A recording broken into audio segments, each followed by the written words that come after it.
இன்னைக்காவது எல்லா பேப்பரையும் கரெக்ஷன் பண்ணிடணும். ஃபர்ஸ்ட் யாரு? Roll number 15. இவன் லாஸ்ட் பெஞ்ச் ஸ்டூடெண்ட். இவன் எல்லாரையும் எப்படி தப்பா தான் எழுதிருப்பான். தப்பு தப்பு தப்பு தப்பு தப்பு தப்பு எல்லாமே தப்பு. ஃபெயில் மார்க் எடுத்துட்டான். எத்தனை டைம் சொல்லி கொடுத்தாலும் எப்ப பார்த்தாலும் ஃபெயில போறது. இந்த டைம் பேப்பர் கொடுக்குறப்ப இவன் எல்லாம் பேரண்ட்ஸை கூட்டு வராம கிளாஸ் கூட விடக்கூடாதுன்னு சொல்லிடணும். அப்படின்னா தான் அடுத்த டைம் பாஸ் ஆகும்.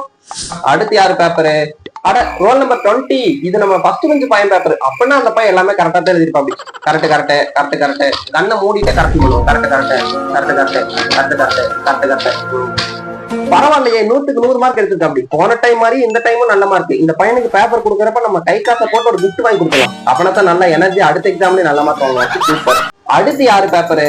Roll number 25. இது மிடில் பெஞ்ச் ஸ்டூடெண்டோட பேப்பர்னு நினைக்கிறேன். இதை போய் எனக்கு செக் பண்ணிட்டு உள்ள ஃபுல்லா கதை தான் எழுதி வச்சிருப்பான். பாஸ் மார்க் போட்டு விட்டுருவோம். Just pass mark. இந்த பாயிண்ட் என்னத்த சொல்றது? பரவாயில்லப்பா, போன டைம் நல்லா தான் எழுதிருக்க. அடுத்த எக்ஸாம்ல இன்னும் 10 மார்க் சேர்த்து எடுக்க ட்ரை பண்ணு சொன்னா பையன் சந்தோஷப்பட்டுவான். அவ்வளவுதான்.